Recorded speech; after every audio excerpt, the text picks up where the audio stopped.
The blizzard hit the Colorado Rockies like God's own hammer at 11:47 on a Thursday night in December. Winds screamed through the pines at 45 miles per hour, turning snowflakes into razors. Visibility dropped to zero. The temperature sat at 18 below and falling. Inside the cabin, warmth, orange light from the wood stove, the smell of coffee gone cold in a chipped mug, silence except for the wind. Commander Garrett Brennan sat in a chair that had seen better decades, staring at words he'd read 1,000 times. The Bible lay open in his lap to Psalm 91. He who dwells in the shelter of the Most High will rest in the shadow of the Almighty. The leather cover was worn smooth from his dead wife's hands, then his own. Anna had died 2 years ago. Cancer, 41 years old, 3 promises extracted on that last day in hospice. Keep breathing, keep helping people, keep the faith. Garrett had managed 2 out of 3 most days. He looked 40 but felt older, short dark hair going silver at the temples. 3-day stubble that used to be grooming but now was just forgetting. Broad shoulders that hadn't seen a gym in 18 months. Hands scarred from work, from war, from trying to hold together things that wanted to break. Navy SEAL for 14 years. Retired at 38 after an IED in Kandahar turned his left leg into a jigsaw puzzle of pins and scar tissue. They'd given him a medal, a pension that barely covered this cabin's property tax, and a diagnosis: post-traumatic stress disorder. Manageable, functional, but always there like tinnitus in his soul. The cabin was 12 miles from the nearest town. No neighbors for 5 miles in any direction. Solar panels on the roof. Well water, propane heat, $53 in his wallet, and a bank account that laughed at the word savings. But it was his, and it was quiet. On the floor beside the chair, Ranger lay perfectly still. The German Shepherd was 6 years old, 85 pounds of muscle and loyalty and scars that matched Garrett's own. Black and tan coat, amber eyes that tracked every sound the wind didn't make. A puckered scar along his right flank where shrapnel had carved too close in Helmand Province. Ranger wore a faded tactical vest even at rest, Navy K9. 3 tours, 16 confirmed threats neutralized. 1 handler killed in action, another rotated out, then Garrett. They'd retired together. Neither of them knew how to actually retire. The dog's ears swiveled toward the door, not alarm, not yet, just awareness. Garrett's hand stopped halfway to his coffee cup. He watched Ranger, counted heartbeats. The dog's tail didn't move. That meant something. Then Ranger's lips pulled back. A low growl built in his chest, barely audible under the wind. The kind of sound trained into military working dogs when civilian didn't cut it anymore. When threat meant act, not bark. Garrett set the Bible aside. Stood slowly. His left leg sent up its usual complaint. He ignored it the way he'd learned to ignore a lot of things. 3 steps to the gun cabinet. Combination lock opened with muscle memory. Sig Sauer P226. 15-round magazine. 1 in the chamber. He'd carried this pistol through enough missions to know its weight like a limb. Ranger was on his feet now. Hackles raised. Eyes fixed on the door, growling, continuous, controlled. Not random aggression. Threat assessment. Garrett moved to the window, pulled back the corner of the curtain, saw nothing but white. The blizzard had turned the world into static. Then the knock came. Not loud, barely audible over the storm, but deliberate, desperate. 3 knocks, pause. 2 knocks, pause. 1 knock, distress signal, military cadence, someone trained or someone terrified enough to remember training. Ranger's growl intensified. Garrett raised the pistol, moved to the door, positioned himself at an angle. Cover and concealment even in his own home. "Who's there?" His voice carried the command presence 14 years had beaten into it. No answer, just the wind. Another knock, weaker this time. Then a sound that turned Garrett's blood to ice water. A woman's voice. Barely a whisper, shaking with cold or fear or both. "Please, they're coming. I have proof." Garrett's hand was on the deadbolt before his brain caught up. Every instinct screamed trap. Ambush. Don't open the door. but Anna's voice echoed louder in that moment. The second promise. Keep helping people. He pulled the door open 6 inches, kept the pistol ready. Ranger pressed against his leg, coiled muscle, waiting for the command.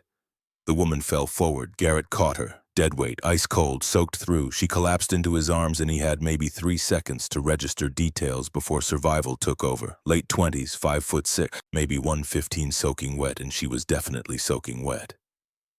Dark blonde hair plastered to her skull, skin pale as the snow, lips blue-gray, shivering so violently her teeth rattled. Blood, left shoulder, dark stains spreading through a shredded jacket, and in her right hand, death gripped, even unconscious, a cell phone in a waterproof case. Garrett dragged her inside, kicked the door shut. Ranger was already moving, tactical training overriding everything else. The dog circled the woman once, sniffing, then positioned himself between her and the door. Guard mode. Garrett laid her on the floor near the stove.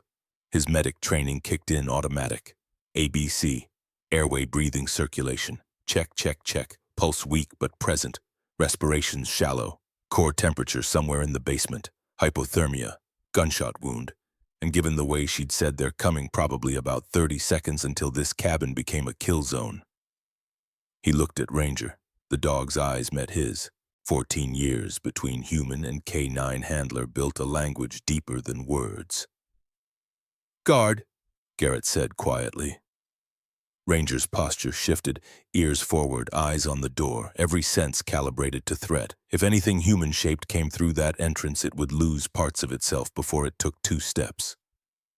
Garrett turned back to the woman, started peeling off her jacket. The fabric was frozen stiff, ice crystals crunched under his fingers. The gunshot wound was in her left shoulder. Through and through, thank God. Entry and exit, no bone strike based on the angle. Clean holes, relatively speaking. Bleeding controlled by cold and clotting, but the hypothermia would kill her faster than the bullet hole. He ran to the bedroom, grabbed every blanket he owned.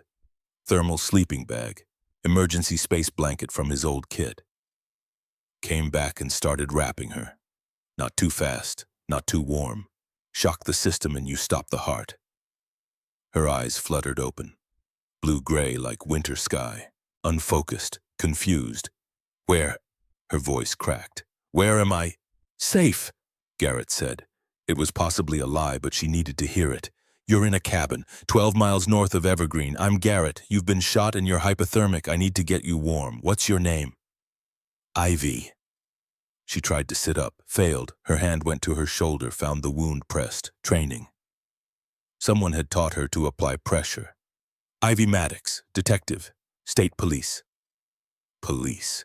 That explained the distress knock pattern. Didn't explain the gunshot or the terror in her eyes. Who shot you, detective? Hargrove. The name came out bitter as bile. Sergeant Cole Hargrove, state police. He runs the whole thing. Trafficking network. 14 officers, maybe more. I found them. Tonight at the warehouse, moving girls, 4 of them, chained. I got photos, audio, GPS coordinates, but they saw me. Walsh shot me. I ran into the storm. I thought... She shivered so hard her words broke apart. I thought the cold would kill me before they did. Garrett processed this in silence. Trafficking network, dirty cops, 14 officers. This wasn't a random domestic gone wrong. This was organized crime with badges. Your phone, he said, pointing to the device still gripped in her right hand. The proof's on there. Ivy nodded, tried to hand it to him, couldn't unclench her fingers. Garrett had to pry them open gently. Hypothermia did that, froze you from the inside out. He powered on the phone. 7% battery, screen cracked but functional. Opened her photo gallery. What he saw made his jaw tighten. Warehouse, industrial, 6 buildings, sodium lights, and there, clear as a morgue photo, Sergeant Cole Hargrove. 50s, gray at the temples, dressed in tactical gear, standing beside a truck. In the truck bed, 4 young women, 18, maybe 20 years old, zip-tied, gagged, eyes wide with the kind of fear that never fully goes away.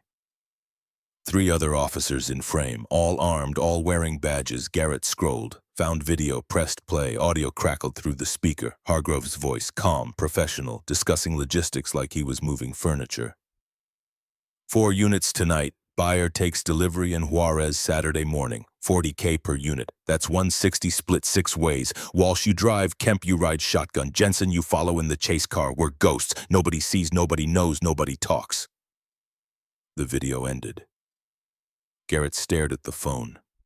$160,000. 4 units. 4 human beings reduced to inventory. He looked at Ivy. Her eyes were closed now, breathing steadier. The warmth was helping, but her skin still looked like old paper. You said they're coming, Garrett prompted. How would they track you here? Ivy's eyes opened, focused on him with sudden sharp awareness. I sent the files, she whispered, before they shot me, encrypted, to my partner, Agent Kyle Preston, FBI liaison. He was working the case with me. He'd know what to do with the evidence, but I also... She swallowed. I also activated my emergency beacon, badge GPS. Standard protocol for officers in distress. Every cop in the state can see that signal. Garrett's blood went cold, including Hargrove's people. Including Hargrove's people. Ranger growled, not at Ivy. At something beyond the door, the dog's ears swiveled. Locked on, his entire body went rigid. Garrett moved to the window, pulled back the curtain an inch. Headlights, 3 sets coming up the access road, SUVs by the look of them. Moving slow through the blizzard but coming steady, he let the curtain fall, looked at Ranger. The dog met his eyes, waiting for orders. Garrett crossed back to Ivy, knelt beside her. She saw something in his face because her own expression shifted, fear to resignation. They found me, she said, flat, final. They found the beacon. Garrett pulled out his pocket knife, which means it's still on you. Where? My badge. Inside pocket, left side. Garrett reached into her jacket, found the leather badge holder, flipped it open. Detective Ivy Maddox, State Police, badge number 2847. Behind the badge, a slim electronic device no bigger than a quarter, blinking red every 3 seconds. GPS tracker, FBI grade. Probably cost more than Garrett's truck. He held it up so Ivy could see. Her face went white, whiter than the hypothermia had already made it. That's not mine, she breathed. That's not mine. I didn't activate that. My beacon's integrated, digital. That's a plant. Someone put that on me. The implications hit like a second IED. Your partner, Garrett said quietly. Ivy's eyes filled with something worse than fear. Betrayal. Kyle. Oh God, Kyle. Outside engines grew louder, closer. Ranger's growl climbed in pitch. Garrett stood, looked at the door. 3 vehicles meant at least 6 hostiles, probably more. Armed, trained, and thinking they had a wounded detective trapped in an isolated cabin with nowhere to run. They were right about the trapped part, wrong about the alone part. He looked at Anna's photo on the mantel. The first promise echoed. Keep breathing. The second louder. Keep helping people. Can you walk? He asked Ivy. She tried to sit up, made it halfway, winced, shook her head. Then I'll carry you. Garrett holstered the SIG, grabbed his tactical pack from the closet, loaded it faster than thought. Extra magazines, medical kit, emergency blanket, rope, knife, flashlight, glow sticks, waterproof matches, protein bars, water purification tablets, everything a SEAL carried when extraction wasn't coming. He shrugged into the pack, picked up his rifle. Remington 700, bolt action, 5 rounds. He'd killed men at 800 meters with this rifle in Kandahar. Tonight he'd need maybe 50. Ivy watched him with dawning understanding. You're military? Was. Garrett slung the rifle, moved to the bedroom, grabbed Anna's parka, heavy winter boots, came back and started dressing Ivy like a child. She was too weak to resist. Navy, 14 years, SEAL Team 5, now I'm just a guy in a cabin who made a promise to his wife. They'll kill you, Ivy said. No drama, just fact. Hargrove doesn't leave witnesses.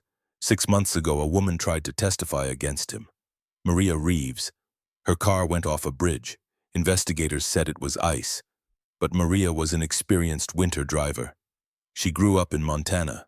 She didn't die in an accident. Garrett finished zipping the parka, pulled the hood tight around Ivy's face. Then we make sure tonight isn't an accident either. Outside vehicle doors slammed. Voices carried through the storm. Orders shouted. Perimeter being set, Garrett killed the lights. Darkness swallowed the cabin. Only the red glow of the stove remained. He moved to the back bedroom. Ranger followed without command. Garrett unlatched the window, pushed it open. Wind and snow screamed inside. He grabbed Ivy, lifted her over his shoulder in a fireman's carry. She was light. Too light. Malnutrition or stress or both. "What about your leg?" she whispered against his shoulder. "I saw you limping." "Leg works when it has to." Garrett climbed through the window. His boots hit snow 2 feet deep. The cold bit through his jacket instantly. Wind tried to knock him sideways. He set Ivy down behind a woodpile. Ranger leaped through the window after them, landed silent. From the front of the cabin, a voice boomed through a megaphone. Young, male, trying for authority but landing on nervous. "Detective Maddox, this is Deputy Walsh. We know you're in there. We're here to help. Come on out and we'll get you medical attention." Garrett looked at Ivy. Even in the darkness, he could see her expression. Walsh, the one who shot her. He put his mouth near her ear, spoke barely above a whisper. "How many?" "I counted 6 at the warehouse. Walsh, Kemp, Jensen, Delgado, Foster, and Hargrove. 6 trained officers, 6 weapons, 6 reasons this was suicide. Garrett had faced worse odds in Fallujah. He'd survived. Most of the enemy hadn't. "Stay here," he told Ivy. "Don't move. Don't make a sound. Ranger stays with you." "Where are you going?" "To make them think nobody's home." He moved before she could argue, circled wide through the pines, snow up to his knees, wind covering the sound of his approach. SEAL training made him a ghost. Even in a blizzard, he knew how to disappear.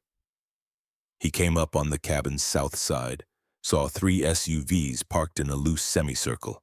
Headlights off now, 6 figures moving. Tactical formations, professional. These weren't street cops playing soldier. These were trained operators who'd just corrupted their training for money. Walsh was at the front door, ram in hand. 2 others flanking. Hargrove standing back supervising. 2 more circling toward the rear. Garrett let them breach. Walsh hit the door with the ram. Wood splintered. The lock gave. They poured inside. Shouts, flashlights sweeping, clearing rooms, finding nothing. Garrett was already moving back toward Ivy and Ranger. 30 seconds, maybe 40, before they realized the cabin was empty. Then they'd search the perimeter. Then they'd find tracks. He reached the woodpile. Ivy looked up at him with eyes that had seen too much tonight.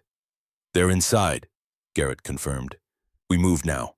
East through the trees, there's a cave system half a mile out. We shelter there. Wait for the storm to give us cover." "I can't walk half a mile. I can barely stand." "I know." Garrett bent down, scooped her up, adjusted her weight across his shoulders. His left leg screamed. He told it to shut up. "Ranger leads. You hold on. We move fast and quiet. You make noise, we die. Understand?" Ivy nodded against his back. "One more thing," Garrett said. He pulled the GPS tracker from his pocket, the one that had been planted on her, looked at it for a second, then hurled it as hard as he could, watched it disappear into the snowdrifts 50 yards south. False trail. "Now we move!" Ranger was already ahead of them. Ears forward, tail low, the dog knew the drill, point position, early warning system.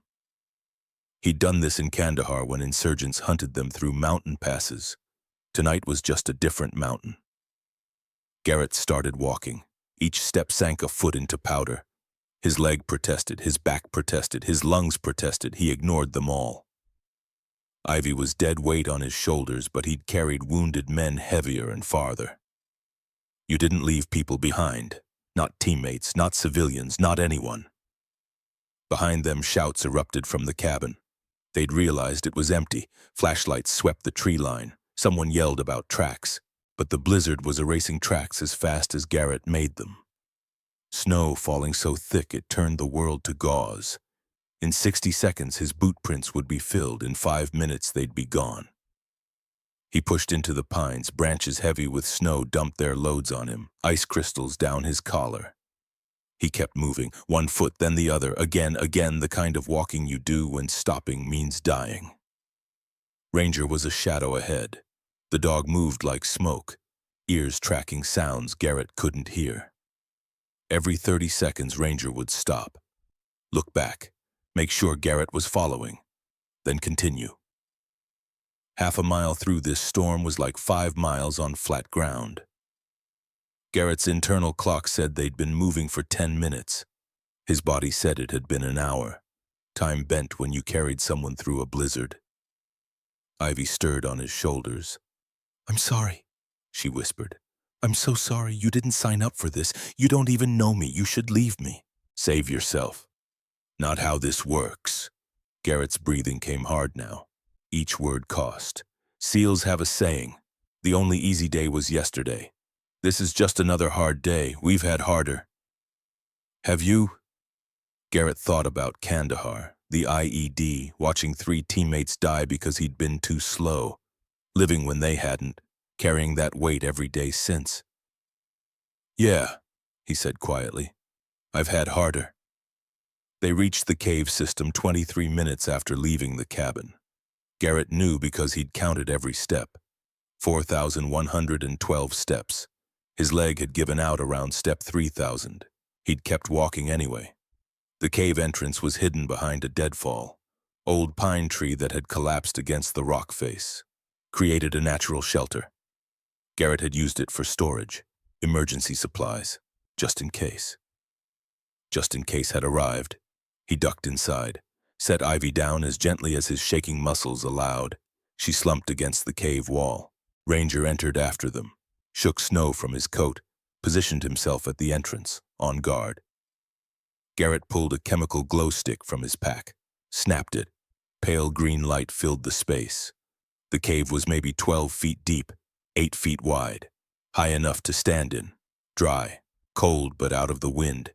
He looked at Ivy, really looked at her for the first time since the cabin. She was shivering again, violent, uncontrollable. Her lips had gone from blue-gray to dark purple. Her breathing came in short gasps. When he touched her hand, it felt like touching a corpse. Garrett pulled out his thermometer, shook it, placed it under her tongue, waited. When he pulled it out, his stomach dropped. 91 degrees Fahrenheit, severe hypothermia, stage 3. Core temperature dropping into the danger zone. At 90 degrees, the heart starts to fail. At 85, you're unconscious. At 82, you're dead. He checked his watch. Just past 1 in the morning. They'd been outside for over an hour. In 18 below weather, with Ivy soaking wet and bleeding. She was dying, and he had maybe 30 minutes to stop it. Garrett moved fast, pulled out the emergency blanket, unrolled his sleeping bag, started stripping Ivy's wet clothes. She was too weak to protest, too cold to care. Hypothermia did that, stole your ability to feel shame along with your ability to feel anything. He got her down to her underwear, wrapped her in the space blanket first, then the sleeping bag, then his own jacket on top, created layers, trapped air, started building her core temperature back up degree by degree. But it wasn't enough. She'd stopped shivering. That was the worst sign.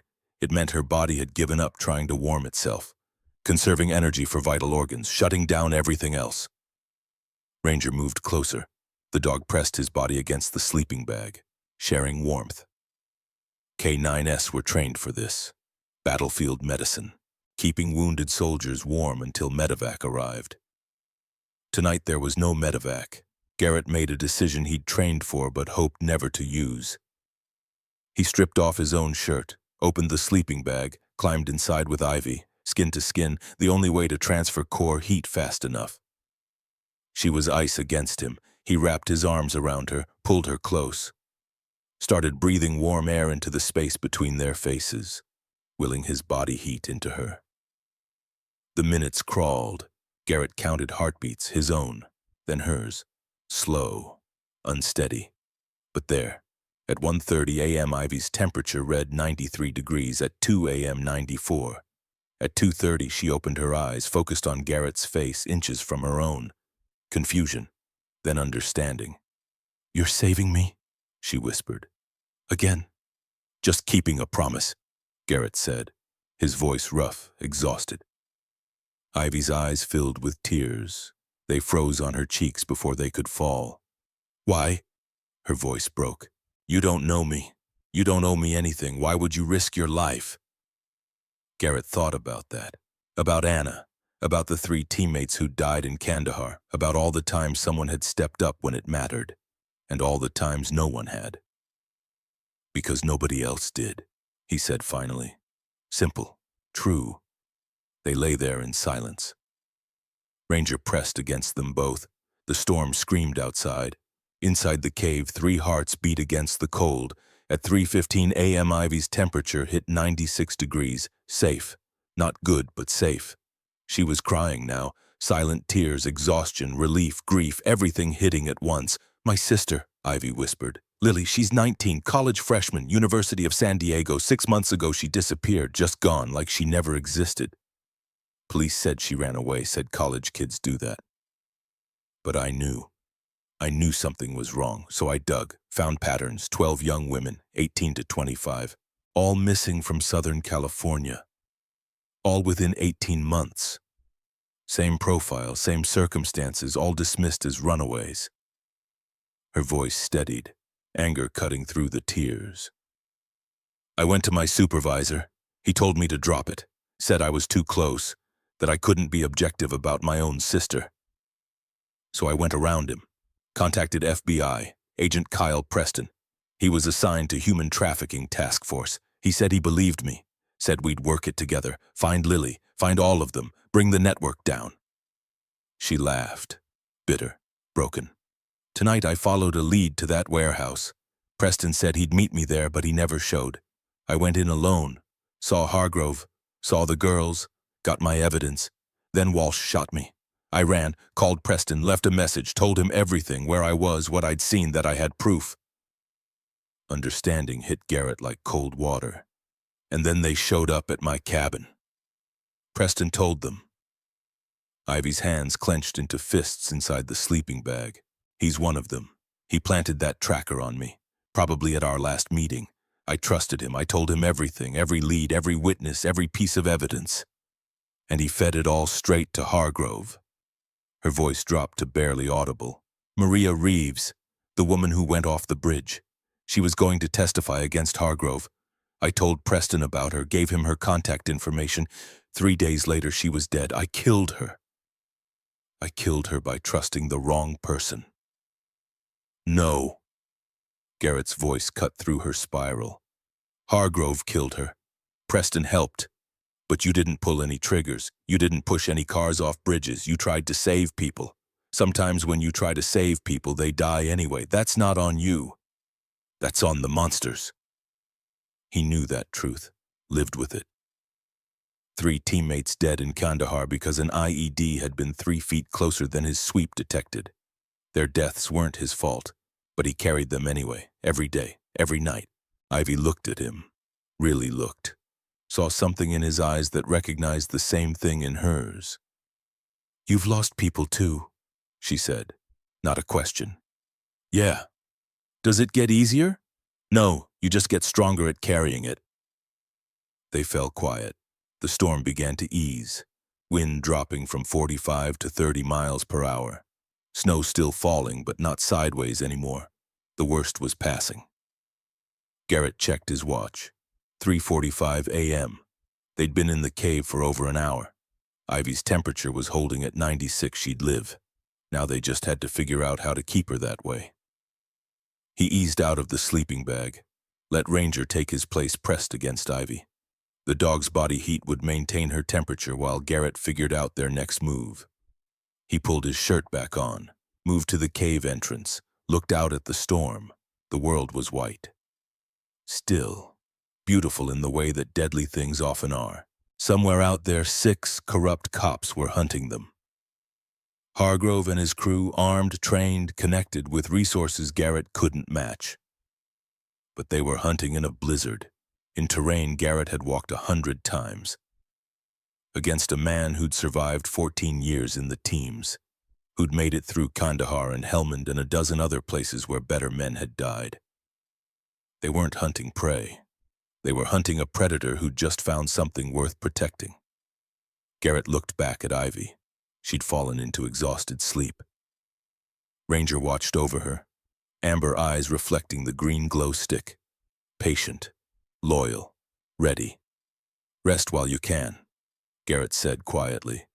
To Ivy, to Ranger, to himself. When the storm breaks, we move. We find high ground, we call for help, and we make Hargrove pay for every life he's destroyed. He settled against the cave wall, closed his eyes. Let exhaustion take him for an hour. Just 1 hour. Then they'd start the real fight. Outside, the blizzard raged on. Inside, 3 souls waited for dawn. And in a warm office 50 miles away, Sergeant Cole Hargrove looked at a map marked with GPS coordinates and smiled. The hunt had just begun. The cold woke Garrett at 5:17 a.m. Not the ambient cold of the cave, which was manageable. The cold that came from inside, from bones that remembered what 18 below felt like, from a body that had been pushed past reasonable limits and was now sending polite but firm complaints to management. He opened his eyes. The glow stick had faded to barely visible green. Dawn hadn't arrived yet, but it was coming. The storm outside had dropped to a whisper. Wind maybe 20 miles per hour. Snow falling gentle instead of violent. Ranger was awake, had probably been awake the entire time. The dog's eyes caught the dim light, reflected it back amber and alert, still pressed against Ivy's sleeping form, still on guard. Garrett's leg had gone numb somewhere around hour 2. Now it was waking up, pins and needles that felt like someone had replaced his nerves with barbed wire. He shifted, felt the metal in his knee protest, the pins and plates that held him together after Kandahar, souvenirs from an IED that had killed 3 men and left him alive. He never decided if that was mercy or punishment. Ivy stirred. Her breathing had evened out, strong, regular, no more of that shallow gasping. Garrett pulled out his thermometer, shook it, placed it gently under her tongue, waited, pulled it out, 98.2 degrees. He exhaled. Didn't realize he'd been holding his breath. She'd made it, through the hypothermia, through the blood loss, through everything the night had thrown at her. She'd made it. Sometimes people survived when they shouldn't. Garrett knew that better than most. Ivy's eyes opened. Confused for a second. Then memory flooded back. Her hand went to her shoulder, found the bandage Garrett had applied while she slept, pressed gently, winced. How long was I out? 2 hours, give or take. Garrett's voice came rough. He needed water, coffee, about 12 hours of sleep, none of which were available. How do you feel? Like I got shot and dragged through a blizzard. Accurate assessment. She tried to sit up, made it halfway. Her face went pale. Garrett caught her before she could fall back. Easy. You lost blood. Body's still recovering. Don't push it. Don't have a choice. Ivy's voice carried an edge now, determination cutting through the exhaustion. Hargrove's out there. He won't stop looking. He can't afford to. I have evidence that puts him away for life. He needs me dead. Then we make sure that doesn't happen. Garrett helped her sit against the cave wall. Ranger moved to give them space, but stayed close. First, we need intel. What's Hargrove's operational capacity? How many men does he really have? What's his search radius? Ivy thought about it, her cop brain engaging despite the trauma. At the warehouse, I counted 6. Walsh, Kemp, Jensen, Delgado, Foster, and Hargrove. But the network's bigger. Preston mentioned 14 officers total, spread across Colorado, New Mexico, Arizona. They rotate. Different jurisdictions. Harder to track patterns. Hargrove's the hub. He coordinates, makes the deals, moves the product. Product. Girls reduced to inventory. Garrett's jaw tightened. Preston, your FBI partner, he in on it from the start. Must be. Ivy's hands clenched. Everything I gave him, every lead, every witness, all of it went straight to Hargrove. That's why no one ever got charged. That's why every case went cold. Preston was the firewall. He made sure nothing stuck. So we can't trust local law enforcement, can't trust FBI liaison. Who can we trust? Ivy pulled out her phone. The screen was still cracked. Battery at 2%, but it powered on. My supervisor won't believe me. Not without proof. But there's someone. She scrolled through contacts. SAC Rachel Thornton, FBI San Diego Field Office. She runs the Western Region Human Trafficking Task Force. Preston reports to her, or he's supposed to if I can get to Thornton directly. Show her the evidence. She has the authority to bypass local PD entirely. Bring in federal resources, SWAT, hostage rescue, the full weight. You have her direct line, I have her office number. But cell service here is non-existent, and even if we had signal, Hargrove might be monitoring emergency frequencies. He's got access, resources, maybe even FBI comms if Preston's feeding him intel. Garrett thought about it. Tactical problem, limited resources, hostile territory, no backup. One friendly civilian barely ambulatory, one K9 asset, and himself. He'd worked with worse in Fallujah. There's a fire lookout tower, he said slowly. 6 miles north, old Forest Service station. Abandoned, but the radio equipment's still functional. I checked it last summer. Emergency band, line of sight to repeater stations. We get there, we broadcast. Someone hears. 6 miles. Ivy looked down at herself, at the bandage seeping pink through the gauze, at the way her hands still trembled. I can barely walk 6 feet. Then I carry you. For 6 miles through snow with your leg. She'd noticed the limp. Of course she had. Cops noticed everything. That's suicide. Only if we die. Garrett stood, tested his weight. His left leg screamed. He told it they had work to do. I've carried men heavier than you farther than 6 miles through worse than this. We move slow. We move smart. We rest when we can, but we move. He started repacking his gear. Efficient, economical. Everything in its place. Ranger watched, waited for orders. Why are you doing this? Ivy's voice stopped him. Really? I keep asking and you keep giving me pieces, but I want the whole thing. Why would you risk your life for someone you met 6 hours ago? Garrett paused, thought about Anna, about Kandahar and the 3 men who'd died while he'd lived, about every mission where he'd been the one to make it home when others hadn't. Because I'm still here, he said finally, and they're not. My teammates, my wife, all the people who should have made it but didn't. I don't know why I survived when they died, don't know if there's a reason or if it's just random. But I'm here, and you're here, and those girls in Hargrove's warehouse are out there somewhere, still alive, still waiting. So if I can do something about that, if I can keep one more person from dying when they shouldn't, then maybe it means something. Ivy stared at him. Her eyes were wet, but she wasn't crying, just seeing him, really seeing him, the scars, the ghosts, the weight he carried every day.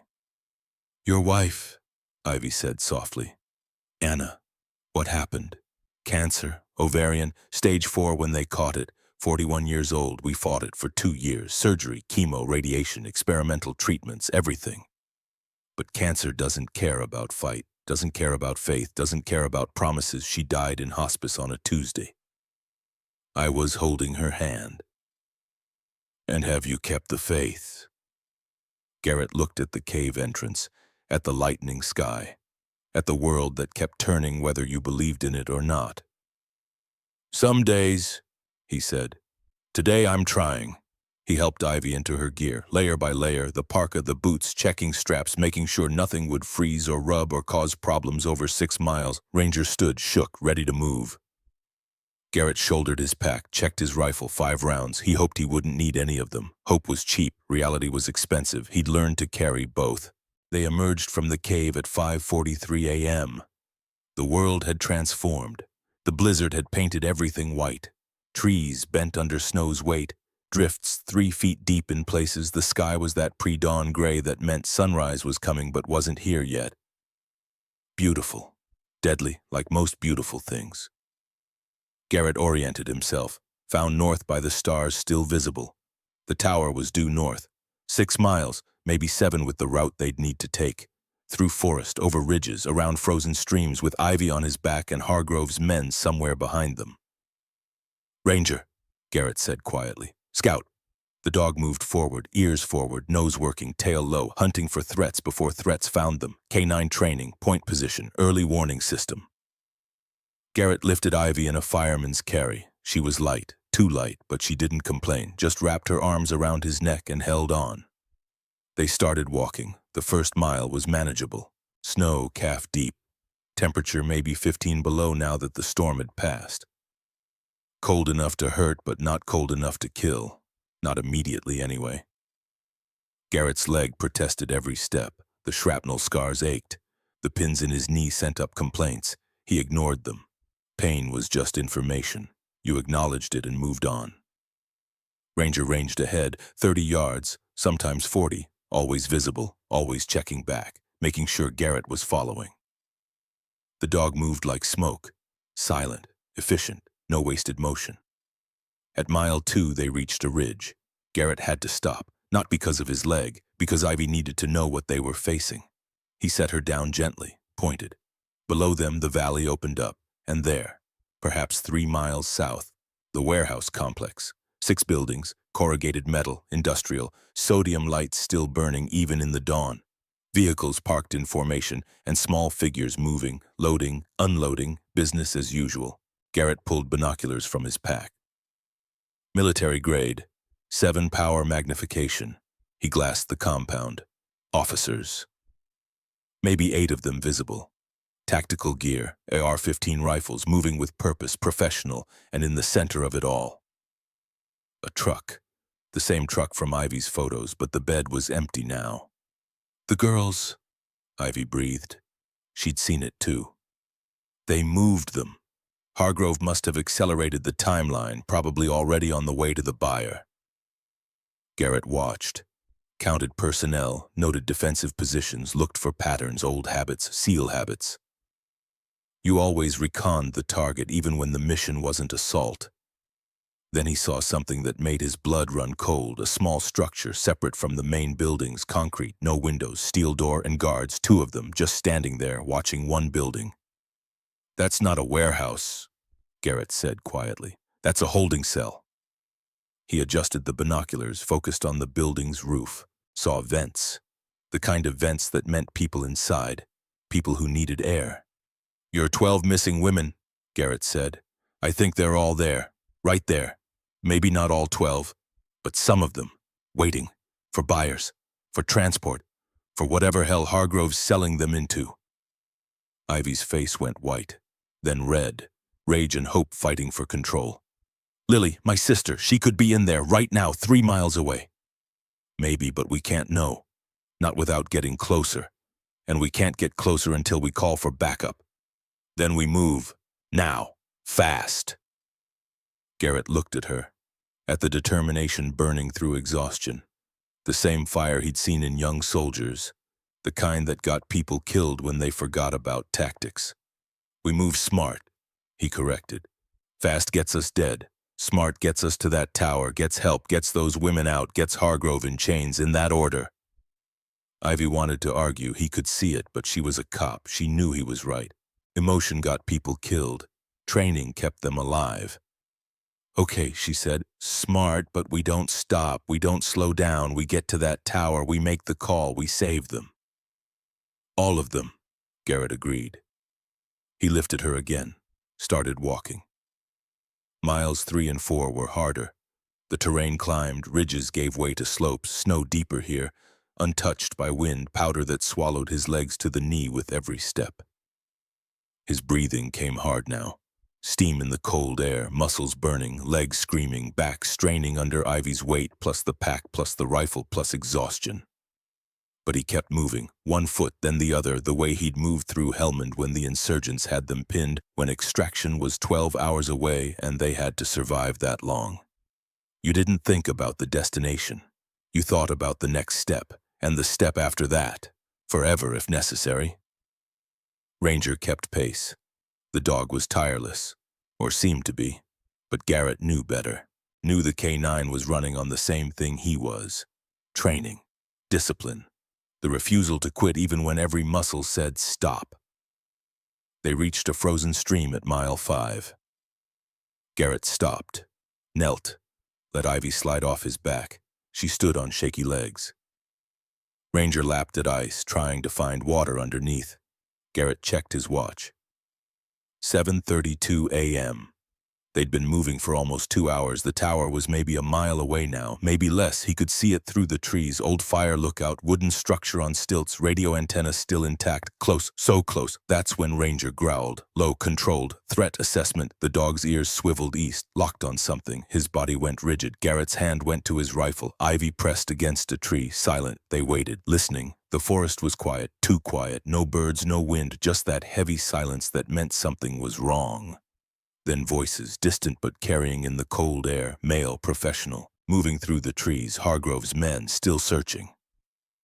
Garrett made the calculation instantly. Tower was a mile north. Voices were maybe 300 yards east and moving west. Perpendicular course. If they stayed quiet, stayed still, the search party might pass without seeing them. If. He pulled Ivy close, put his mouth to her ear, barely whispered. Don't move. Don't breathe loud. They're doing a sweep. Grid pattern. If we're lucky, they miss us. And if we're unlucky, Garrett's hand tightened on the rifle. Then Ranger and I buy you time to run. You get to that tower, you make the call, you don't look back. I'm not leaving you. You are if I say you are. Those women in that compound need you alive. Need your testimony, need your evidence. I'm just a guy with a rifle. You're the one who matters. Ivy started to argue, but Garrett's hand covered her mouth. The voices were closer now. Maybe 200 yards, close enough to hear words. Spread out, 20-yard intervals. Sweep north to the ridge line. They couldn't have gotten far, not with her injured.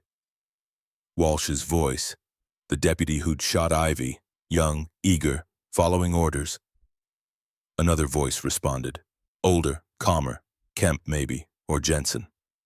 Hargrove wants this clean, no witnesses, no evidence. Find the girl, kill the civilian, make it look like the cold got them, hypothermia, tragic accident. What about the dog? Shoot it. Ranger's growl intensified. The dog understood in the way that military working dogs understood. These were threats to his pack, threats that needed eliminating. Garrett's hand found Ranger's collar, held tight. Not yet. Not unless there was no choice. The voices moved past, north and west, away from their position. Fading. The search party had missed them by maybe 100 yards. Luck, blind luck, or providence.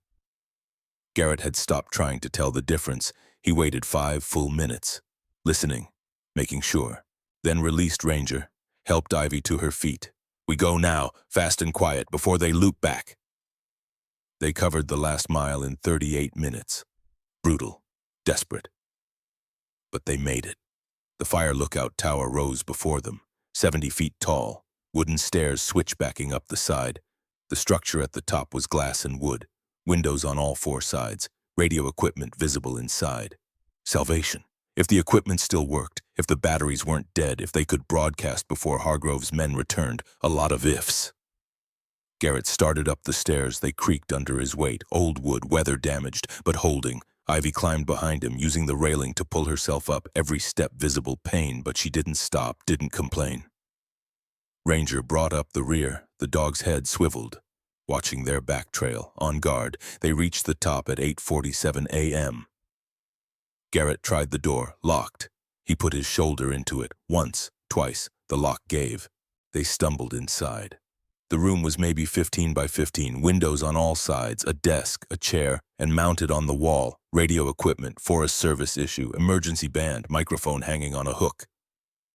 Garrett moved to it, flipped the power switch, nothing happened. His stomach dropped. He checked the battery bank underneath, dead, completely drained. The solar panels on the roof must have failed during winter, no power, no way to charge, no way to broadcast. No, Ivy breathed. No, there has to be. We came all this way. Garrett was already thinking. Backup battery. There had to be backup. He tore through the cabinets, found nothing, checked the desk drawers, found maintenance logs, old supplies, a dead flashlight. Then Ranger barked. Once, sharp. The dog was at the window. Looking north, Garrett crossed to him, looked where the dog was looking, and saw it. Another tower, maybe 6 miles farther north, higher elevation, newer construction, and on its roof, solar panels, still covered in snow but intact. There, Garrett said. That tower. It'll have power. 6 more miles. Ivy's voice broke. I can't do another 6 miles. I'm sorry, I'm trying, but I can't. Garrett looked at her. Really looked. She was gray, shaking, sweating despite the cold, infection setting in maybe, or shock catching up. Or just a body that had been pushed past its limits. She was right, she couldn't do another 6 miles. Not today, maybe not ever, but they didn't need to.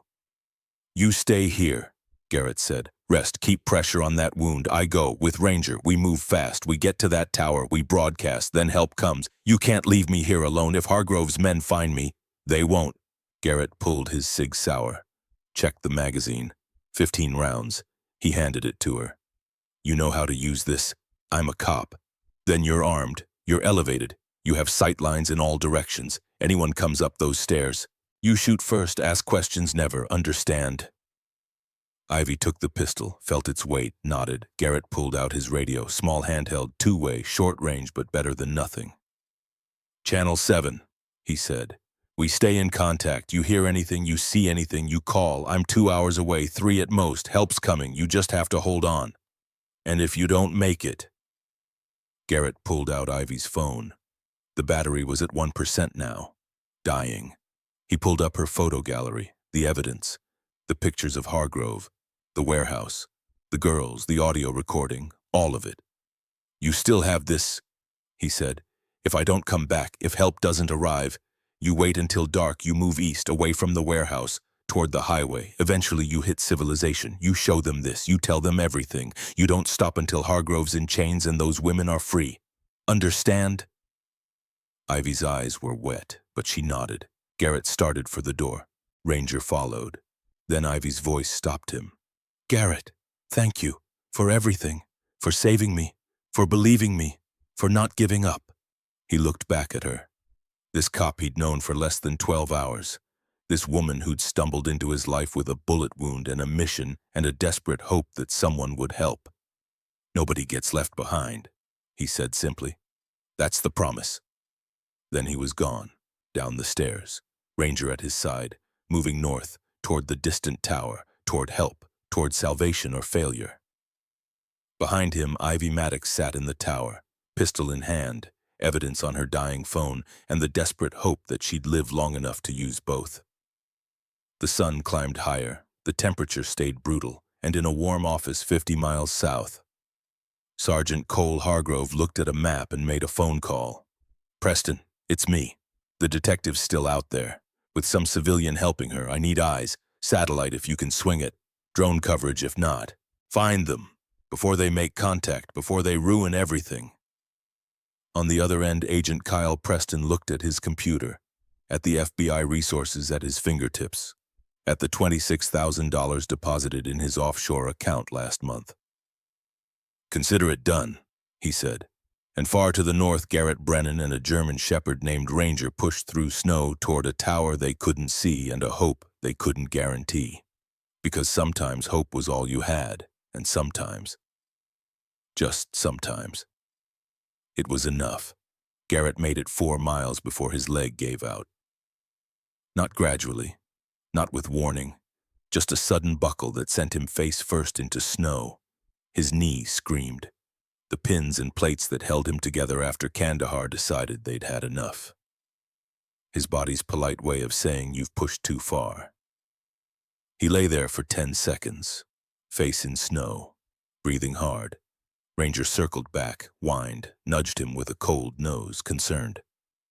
I'm good, Garrett lied. Just resting. He pushed himself up, tested weight on his left leg. It held, barely. Hurt like someone had replaced his kneecap with broken glass. But it held. 2 more miles. He could do 2 more miles.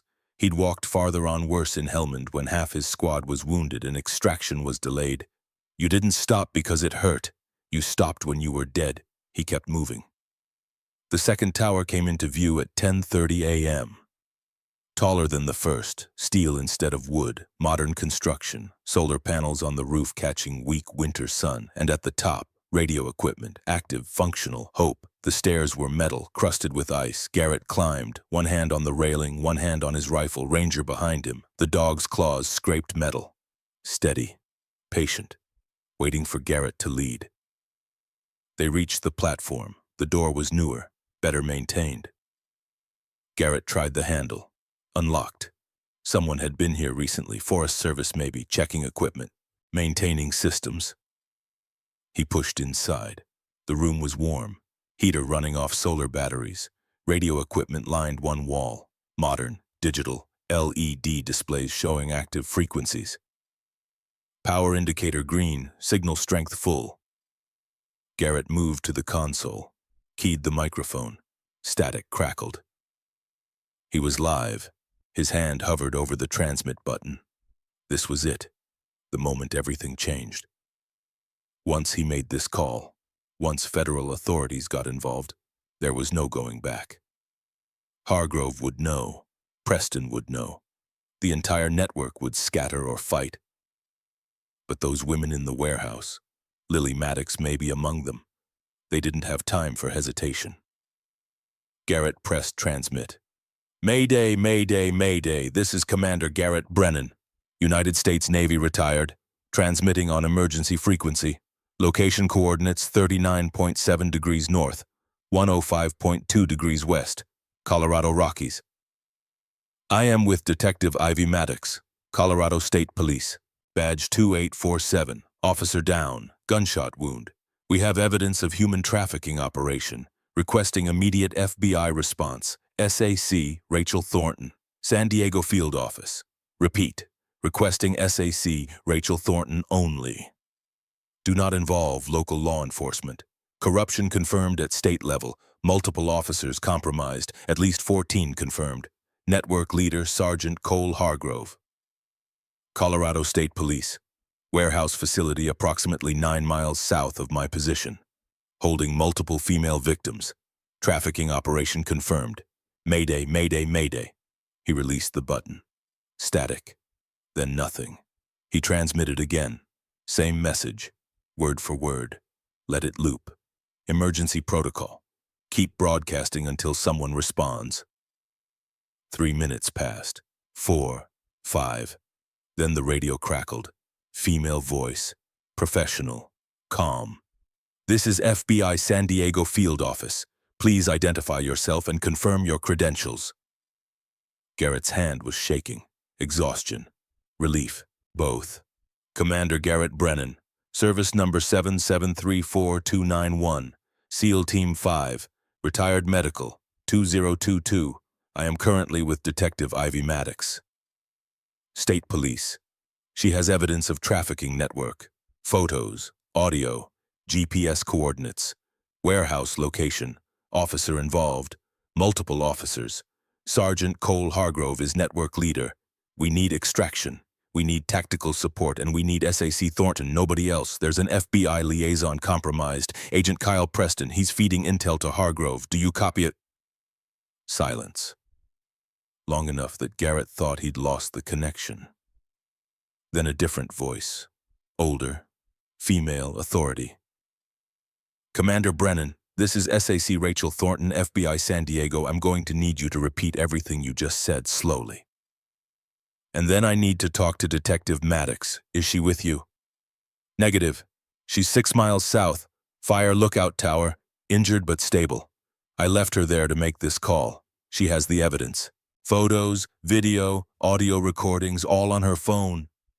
Is she safe? For now, but Hargrove has search teams active. Maybe 6 to 8 officers armed, hunting us. They want her dead, want me dead, want the evidence gone. How certain are you about Agent Preston's involvement? Detective Maddox says she was working with him, gave him all her intel. Every time she found a lead, Preston reported it to Hargrove. There's a GPS tracker, FBI grade, planted on her. Preston's the only one who could have done it. More silence. Then Thornton's voice. Harder now. Colder. If what you're saying is true, if Preston's dirty, then this is bigger than one sergeant. This is a systemic compromise. I need to bring resources, SWAT, hostage rescue, but I need time. Where's the warehouse? Garrett gave coordinates, described the layout from what he'd seen through binoculars. 6 buildings, concrete structure, guards, the holding cell. How many victims? Thornton asked. Unknown. Detective Maddox said 12 women missing. We saw evidence of at least some of them on site. Maybe more. Her sister, Lily Maddox, 19 years old. She's one of the missing. Been gone 6 months. Jesus. Thornton's voice softened for just a second, then snapped back to professional. Okay, here's what's happening. I'm scrambling 2 Black Hawks out of Denver, ETA 90 minutes to your location. They'll extract Maddox first, get her medical attention, secure the evidence. Then we hit the warehouse, full tactical, hostage rescue protocols. But Commander, I need you to understand. 90 minutes is fast, but it's not instant. Can you hold? I can hold. What about Maddox? Garrett thought about Ivy, alone in that tower, injured, exhausted, with a pistol and fading phone battery and nothing else. She's tougher than she looks, he said. She'll hold. One more thing, Agent Preston, if he's monitoring FBI frequencies, he'll know we're coming. He'll warn Hargrove. They might move the victims or worse. Then you better fly fast. Commander, when this is over, if we recover those women, if we take down this network, you're going to have a lot of very grateful people. I don't need gratitude. I need those women safe, and I need Hargrove in chains. You'll get both. Thornton out. The radio went silent. Garrett set down the microphone, looked at his watch. 11:07 a.m. 90 minutes meant 12:37. Hour and a half. He started for the door. Had to get back to Ivy. Make sure she was still secure, still safe. 6 miles. He could do 6 miles, even with his legs screaming, even with exhaustion making his vision tunnel. He could do it. He took 2 steps, his 2-way radio crackled. Channel 7. Ivy's voice, strained, frightened. Garrett, they're here. Garrett's hand went to the radio so fast he almost dropped it. Say again, who's there? Hargrove. Ivy's voice was barely a whisper, terror making it thin. 2 vehicles just pulled up, 6 men, maybe 7. They're at the base of the tower. They know I'm here. Garrett looked at his watch. 11:08 a.m. He'd made the FBI call 60 seconds ago. There was no way Hargrove could have responded that fast unless he'd been close already. Unless Preston had been tracking them, feeding positions in real time. How long until they reach you? They're coming up the stairs now. What do I do? Think. Garrett forced his brain past exhaustion, past fear. 6 miles, even running full sprint, he couldn't make it in less than 40 minutes. Ivy didn't have 40 minutes. Lock the door, barricade it with anything heavy, desk, chair. You have 15 rounds, make them count. High ground advantage, narrow stairs, they can only come up single file. You hold that doorway, you hear me, you hold it. There are 6 of them. Then you make them pay for every step. You're a cop, you're trained. Hargrove's counting on you being afraid of it. Be angry instead. Those women in that warehouse, your sister, Lily, they need you alive. So you fight, you hold. FBI is 90 minutes out. You just have to survive 90 minutes. Silence. Then Ivy's voice, steadier now, harder. Okay, I can do 90 minutes. That's my girl. I'm coming. Ranger and I are moving now. But you don't wait for us. You hold that position. Anyone comes through that door without announcing FBI. You put them down. No warning shots, no hesitation, center mass, understand T. Understood. Garrett was already out the door, Ranger at his heels, down the stairs. His leg gave out on step 40. He caught the railing, pulled himself up, kept moving. 6 miles, 40 minutes if he ran, 30 if he pushed past everything his body was telling him. He ran. Ranger stayed with him, stride for stride. The dog sensed the urgency. This was mission critical. This was protect the pack, every K9 instinct firing. Garrett's radio crackled again. Ivy's voice, shouting now. Background noise of splintering wood. They're breaching Garrett. They're using a ram on the door. Gunfire. 3 shots, 4. Ivy engaging, then a scream. Not Ivy, male. One of Hargrove's men hit. I got one Walsh. I think I hit Walsh. Good, keep firing. Keep them back. More gunfire. Automatic now. Return fire. AR-15S suppression, making Ivy duck, giving them time to advance. Garrett ran harder. His vision was tunneling, black at the edges. His lungs burned. His leg was agony. Every step sent lightning up his spine. He didn't care. 1 mile down, 5 to go. The radio crackled. Ivy again, calmer now, resigned. Garrett, they breached the door. I'm behind the desk. Last 7 rounds. I can hear them inside. Multiple hostiles. Her voice broke. I can hear helicopters, distant but not close enough. How far? I don't know. Minutes maybe, but I don't have minutes. Garrett could hear it too now. Rotor noise. Faint. The FBI Blackhawks inbound. But they were still miles out. Still minutes away. Ivy was out of time. Listen to me, Garrett said. Voice hard.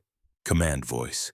The one that had kept men alive in Fallujah when everything was falling apart. You are not done. You hear me. You are not done.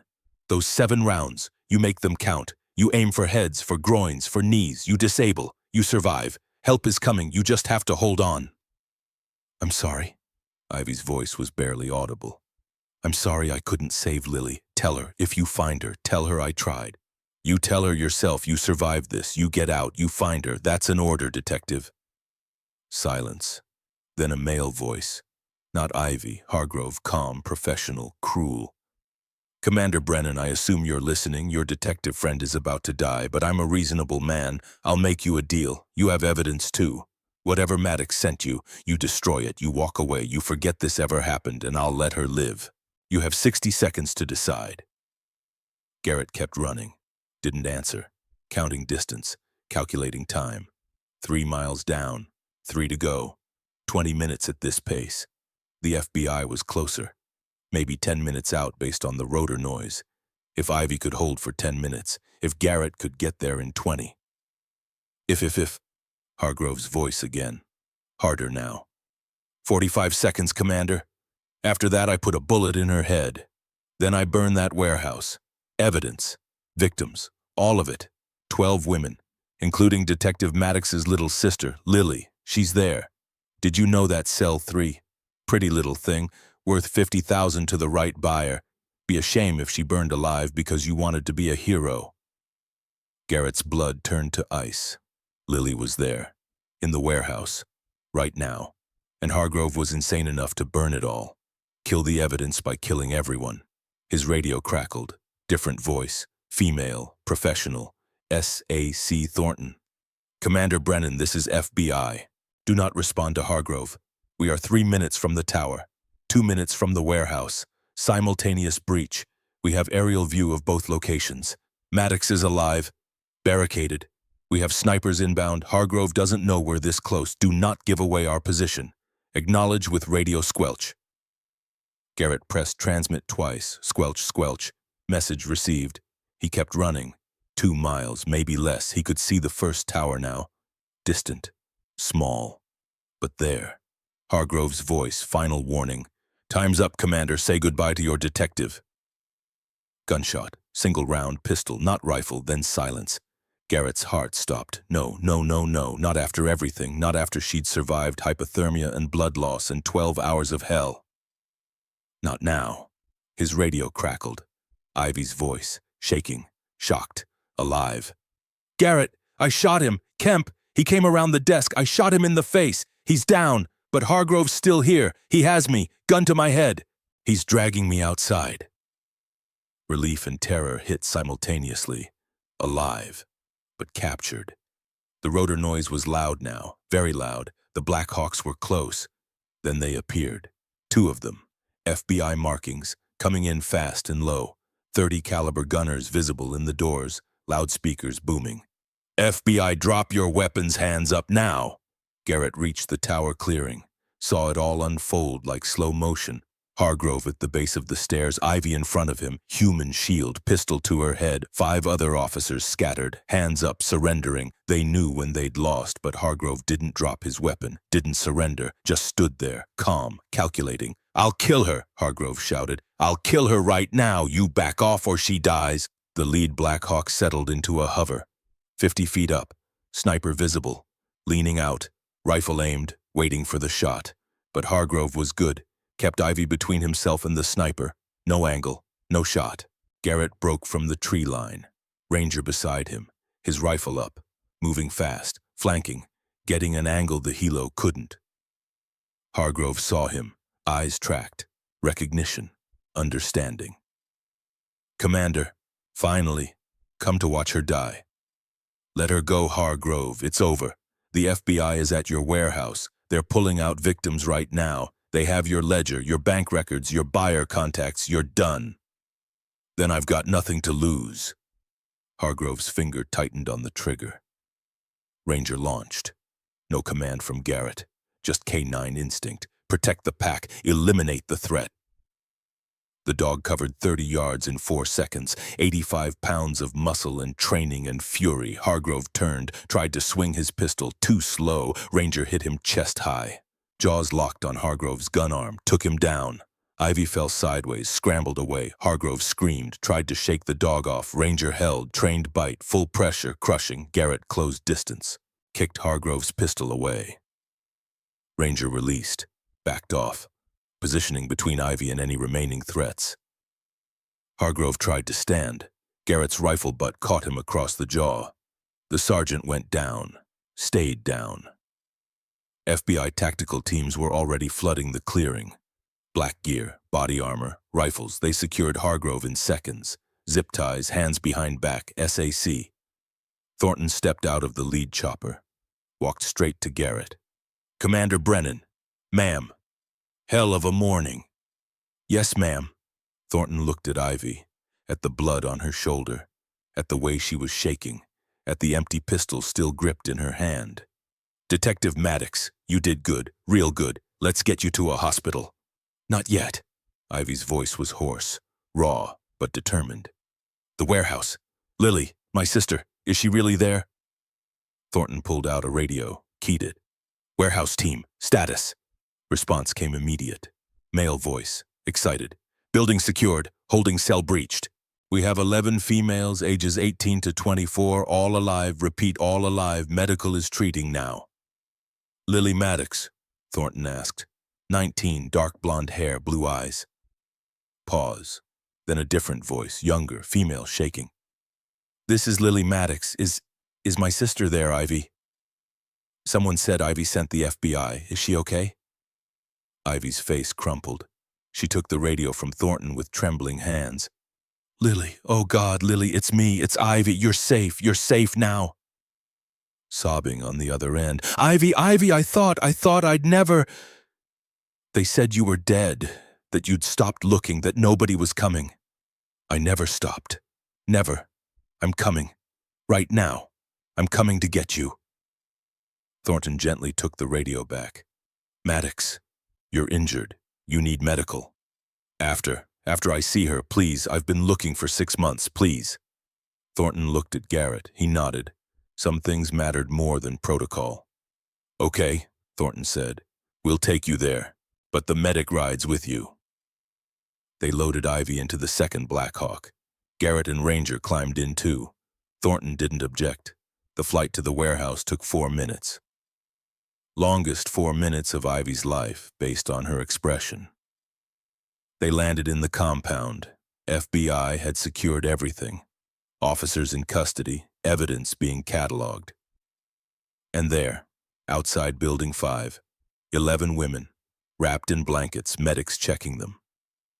FBI victim advocates talking softly, offering water, food, safety. Ivy was out of the chopper before it fully touched down, running, ignoring her wound, ignoring everything except the dark blonde girl sitting on a crate. Thin, pale, traumatized, but alive. "Lily." The girl looked up, saw Ivy. Didn't believe it for a second, then recognition hit. "Ivy." They collided, arms around each other, both crying, both shaking, 6 months of fear and hope and desperation pouring out. Garrett watched from a distance, Ranger beside him. This wasn't his moment. This was theirs. Thornton approached, stood next to him. 11 victims recovered here," she said quietly. "Warehouse raid in Juarez got 3 more. Raid in Phoenix got 2. Another 4 from a storage facility in Tucson. 20 total, all alive." "What about the others?" Garrett asked. The ledger had 19 names. "We found the ledger. Paper records in Hargrove's office. 19 names over 5 years. We've recovered 16 so far. 3 are still missing, but we have buyer information, delivery locations. We're working with international agencies, Mexico, Guatemala. We'll find them." Garrett nodded. 16 out of 19, not perfect, but better than 0. "What about Preston?" Arrested at his desk 2 hours ago. He tried to run, made it to the parking garage. FBI SWAT was waiting. He's in custody, looking at 25 to life. Conspiracy, corruption, accessory to trafficking. He'll die in prison. Good. Thornton was quiet for a moment, watching the reunion, watching Lily and Ivy hold each other like they'd never let go. You did this, Thornton said. You and Maddox. You broke open a case we'd been chasing for 3 years. You saved 20 lives, exposed a network that spanned 3 states. 14 officers arrested, 3 judges under investigation, 2 senators being questioned about campaign contributions. You collapsed an empire. I kept a promise, Garrett said simply. The promise your wife made you make. How did you know about that? Maddox told me. While we were flying in. Said you were the most stubborn man she'd ever met. Said you wouldn't quit, wouldn't stop, wouldn't leave her behind. Said you were either the bravest person alive or the craziest, maybe both. Garrett smiled slightly. Probably both. I have a job offer, Thornton said. Consultant position, Human Trafficking Task Force, Western Region. We have 62 open cases right now, 62 missing women. Your skill set, your training, your whatever it is that makes you run into blizzards to save people. We need that. I'm retired. That's what you said 8 hours ago. Then you saved a cop, infiltrated a compound, called in a federal raid, and took down a trafficking network. Doesn't sound very retired to me. Garrett looked at Ranger. The dog met his eyes, tail wagging, ready for whatever came next. He thought about Anna, about the promise, about the 62 women still missing, about whether he could do this again and again as many times as it took. Let me think about it, he said. Fair enough, we're not going anywhere. A medic approached. Older woman, competent looking. Commander, your dog, Ranger, we should check him over, make sure he's okay after everything. Garrett nodded, followed the medic to a field treatment area. They examined Ranger carefully. Checked his vitals, felt for injuries, found nothing serious, some minor cuts, exhaustion, but healthy. Tough dog, the medic said. He's built like a tank. He saved my life more times than I can count, Garrett replied. Looks like he saved Detective Maddox today, too. That bite on Hargrove's arm, textbook K9 disarm. You don't see that often outside military dogs. He's the best partner I ever had, the medic smiled. You're lucky to have each other. Garrett looked at Ranger, at the amber eyes that had watched over him for 6 years, through deployment, through retirement, through Anna's death, through last night's impossible mission. Yeah, he said quietly. I am? An hour later, after statements, after evidence collection, after Ivy had been examined by doctors and Lily had been placed in victim services care, after everything had been documented and processed and made official, Garrett found himself sitting on the hood of an FBI SUV.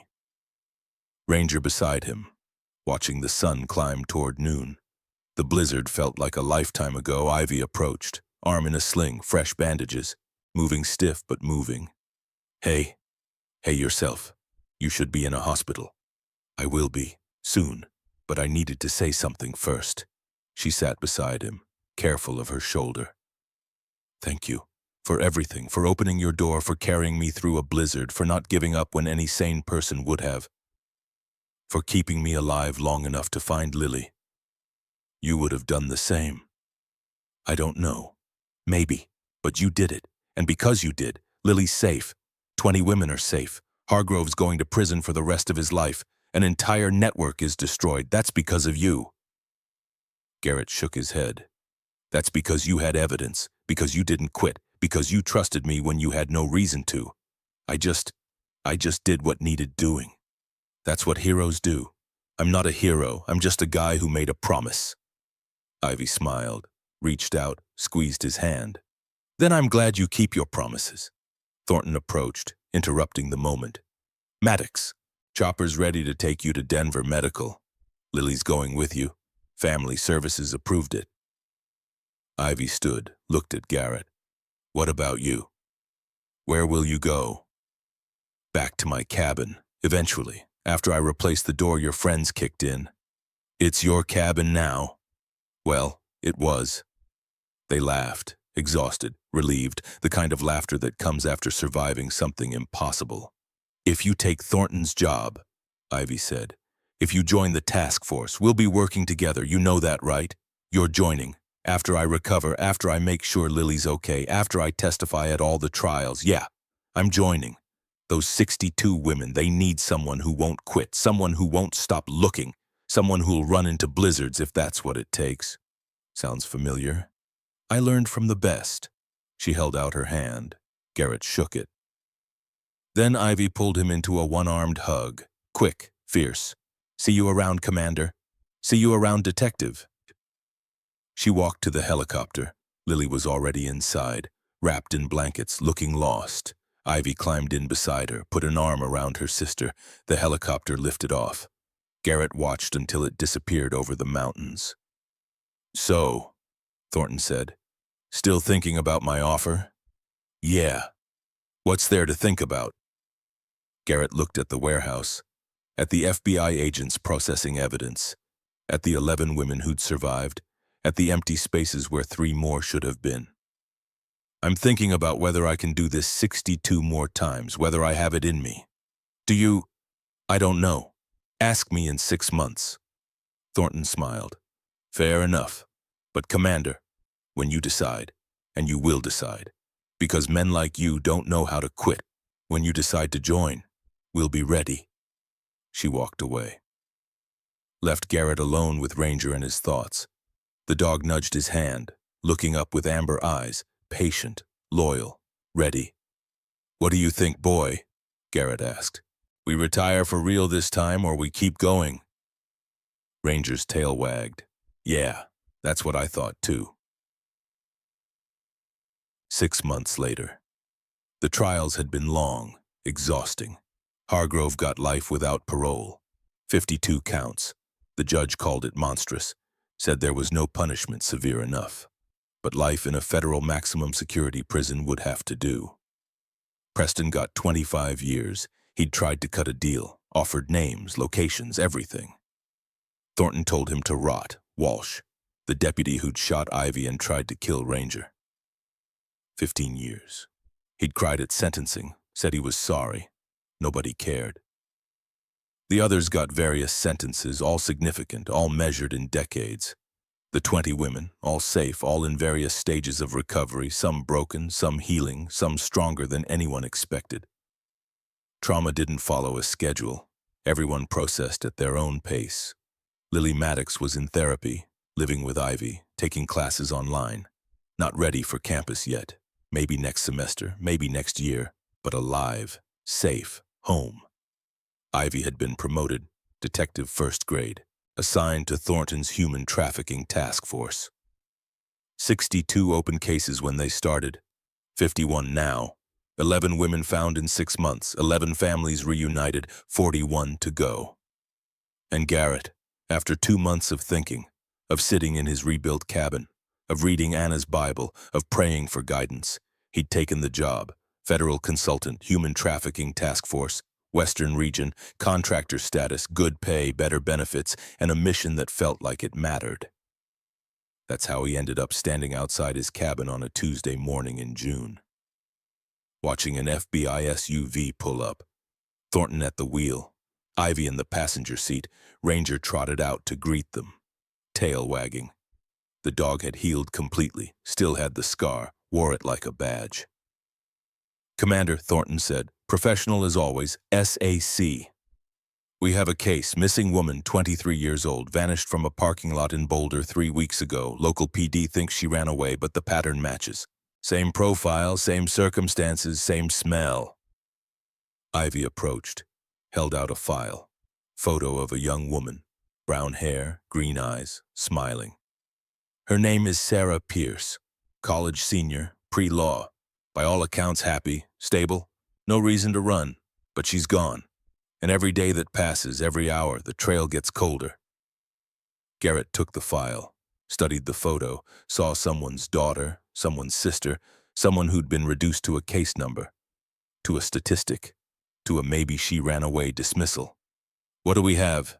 "Security footage shows a white van, no plates, 2 males, professional."